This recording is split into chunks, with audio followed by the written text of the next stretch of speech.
This thing on.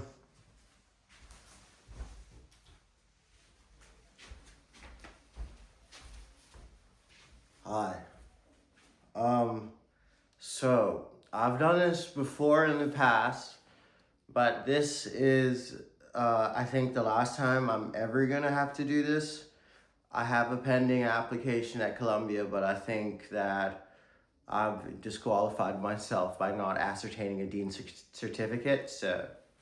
But was the most important one. I just received my Yale Law School decision. March 27th, 2026.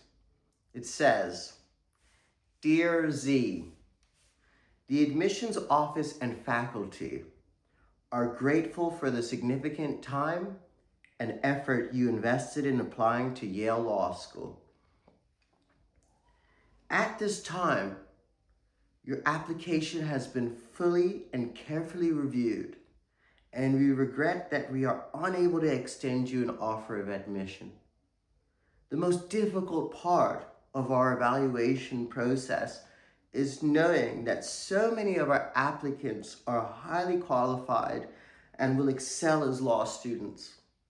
However, given the large number of applications we receive and the small size of our entering class, many strong applicants cannot be admitted. We appreciate your interest in Yale Law School and extend to you our best wishes for the future. Very truly yours, Miriam F. Ingber, class of 2004, Associate Dean of Admissions and Financial Aid, Yale Law School.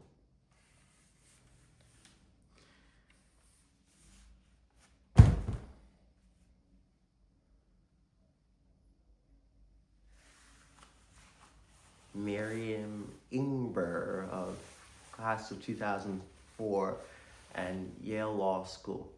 Thank you. I don't want to be disingenuous by kind of coming on here and saying there's not a little bit of spite, but I kind of was the raison for my own downfall because I sent multiple kind of emails a few days ago to Yale asking for a decision, complaining that I'd spent money, and sending pictures of when I cut my eye open, and just, stuff that's crazy that bureaucratic law schools like Yale probably won't like or appreciate. But I'm saying thank you because I am finally kind of free. I didn't realize this until, I don't know, probably halfway through my time at Tulane Law School, but the institutions, the frameworks, the structural, bureaucratic, institutionalized systems that we yield external legitimacy and validity from are just composed of individuals. They're just people. And each individual thinks as differently as the other. They're as vast as they come. They're raisins in the sun. And to free myself from these individuals and their kind of worldview and external pleasures and whatever gives them joy is the most liberating feeling on earth, because I am no longer circumscribed to the limitations, the small, frail ideologies and hypocrisies of these institutions that Trump and I think a lot of the world has unveiled. Pete Hegseth, incredibly decorated in the dispositions of institutions, but not necessarily morality or conventional intelligence, has said that he rescinded his Harvard degree.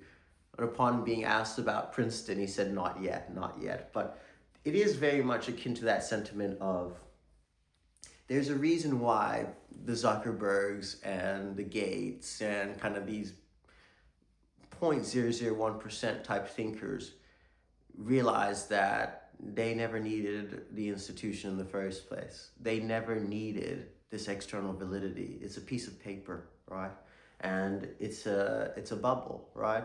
So what Yale doesn't probably know is my story from leaving the United Kingdom at less than 1 years old to migrating to Hong Kong and the Cayman Islands, surviving uh, life-threatening disasters, divorce, um, growing up in a broken household and a single mother in Hong Kong, getting D's and E's and GCSEs, going to private schools, living with a roommate who was set to inherit $11 million by the time he turned 31, moving to um, Virginia, Blacksburg, going to military academy, going to Thailand, going to Virginia Tech, being roommates with a hedge fund manager's son, who, I mean, there's so much wealth in my life and my consciousness that I've realized that these institutions are more so impediments to fostering the type of growth I need. And I am so eternally thankful, Yale, that you have given up my seat to someone else, because they will be the perfect kind of cajole or pigeon to acquiesce and propagate and proliferate whatever bullshit you're teaching your students at your institution. You can't learn survival instincts. You can't learn grit, and you can't learn choosing warfare in the face of rejection. I've started my own school, my own community called the Community of the Gentlemen of Greatness. This has been fostered through the 26 years I've spent on this earth and building resilience against institutions, bureaucracies, and people like you who decide to silence and propagate whatever bullshit you teach, right? So I just want to come on this side and say thank you for finally, Miriam, thank you for finally liberating my soul to my higher calling. I would say more, but quite frankly, I think I've given you enough time. Thank you, Yale, and goodbye forever.